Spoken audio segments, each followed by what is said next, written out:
Well, 23 minutes after 6. Good to have you with us here on South Africa Tonight on eNCA. So 2023 has just begun and we need to talk about money, or rather the lack thereof. We're already seeing warnings of a global recession. So could this be the year? Let's get the thoughts there and the predictions, if you will, and the economic outlook for all of us here in South Africa. Economist and markets analyst Viv Govender, very kind to make time for us this evening. Viv, good to talk to you. All the best for 2023. And as I say that, is it all the best for South Africa's economy? Good evening. Look, I mean, obviously in South Africa we have our own individual problems that are global problems, more specifically the energy issue. We even had load shedding through most of the holiday period, which doesn't go well for when your economy, or when the economy starts, going full bore again in a week or two's time. If we can do something about energy, I can be more positive about this African economy. But until that's sorted out, I think we are likely to find that that's going to be a real bottleneck in terms of our growth. Remember, we have to grow at like 5-6% to do something about the unemployment rate in significant terms. That's going to be impossible unless we do something about the energy bottleneck that we have at the moment. And this is worrying as well, because if you take a look at the IMF report, the head of the IMF warning that a third of the world could very well much be in recession this year, and citing one of the biggest issues that you just spoke about, which we have here, is the access to energy. Without the energy, we can't run an economy, we can't secure our food, we can't secure investment, etc., etc., etc. So when you have the IMF saying this, that's got to worry you terribly. Oh, yes, it most certainly. I think to a certain extent, all the transportable energy, supply lines around the world are going to come under pressure. At the moment, we've been incredibly lucky because the weather in Europe right now is very warm. It's the warmest weather they've had in forever, I think. And, we talked about, sometimes centuries-old records in certain places have been broken for the heat. Places like Switzerland are having like 15 degrees Celsius in Switzerland in the middle of January, which is an incredibly high temperature for them. So that, to a certain extent, is alleviating some of the demand for energy in Europe right now. There had been a lot of fear that if the winter had been very cold, Europe would be demanding a lot more energy from the rest of the world. And because they have more money than places like Africa, Asia, and South America, they'd basically be able to outbuy everybody else, and that will cause a problem in the world.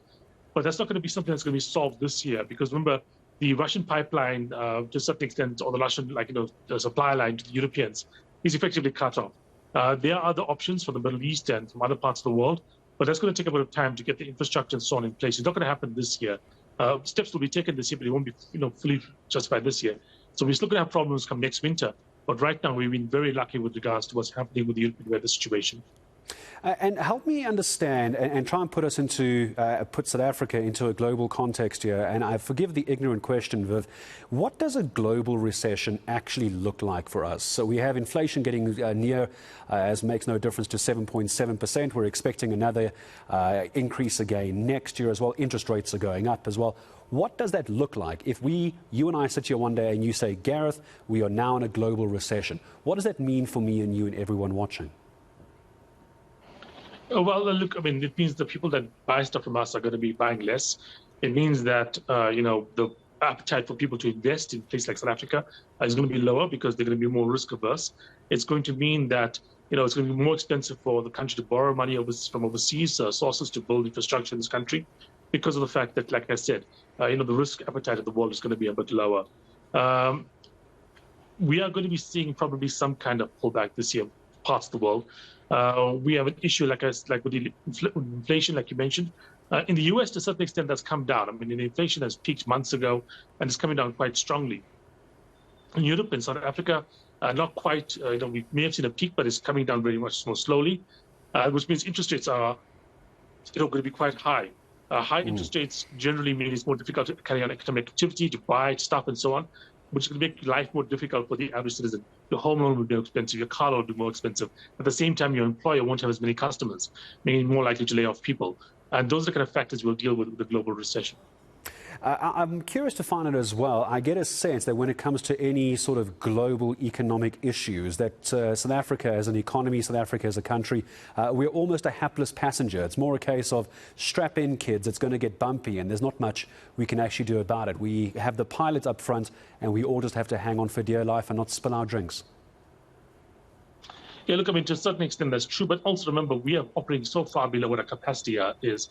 That, if we could solve some of our own problems, like, for instance, if we could just magically, flick a wand and solve electricity, irrespective of what happens in the world, it'll be a big, positive for South Africa as a whole.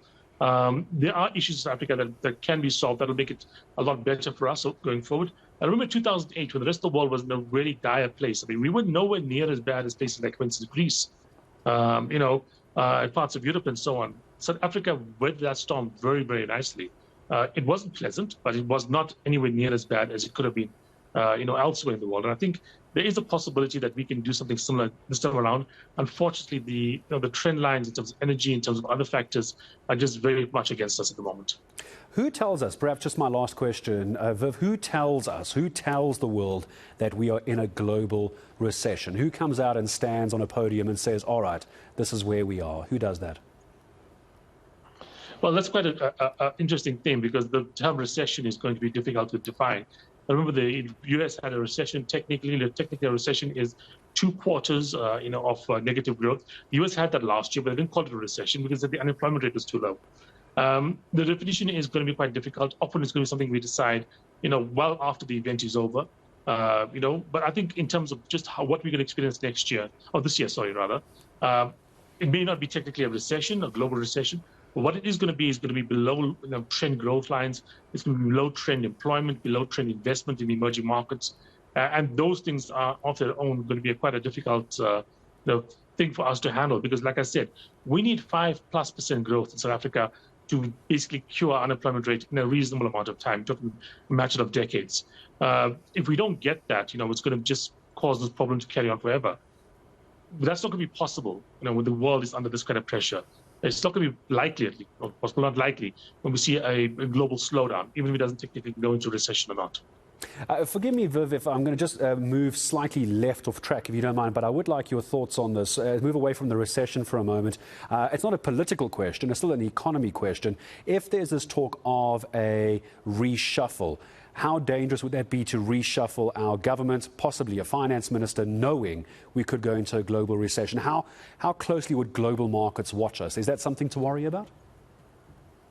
To a certain extent, it is. We did see the market, the rand, for instance, weaken when news broke that Cyril Ramaphosa might be, in trouble, like a few weeks ago. A weaker rand is going to be quite a problem for the global economy, for the South African economy rather, because a weaker rand means that the petrol we import, or the oil we import, the machinery we import is all going to be more expensive. It's going to cause inflation to be higher. So it won't be positive. And like I said, we did have a trial run where we saw Cyril Ramaphosa under a bit of pressure, and that caused the market to get a bit nervous. A finance minister might not be quite as important. I think if depending on who the replacement is going to be like, the market might deal with it more positively. But like I said, I mean, we did have a trial run a few weeks ago, and the market did not react positively to the possibility that Cyril Ramaphosa might be replaced. Yeah, absolutely. It was almost like a bit of a litmus test, and it looks like we failed that test as well. Viv, always good talking to you.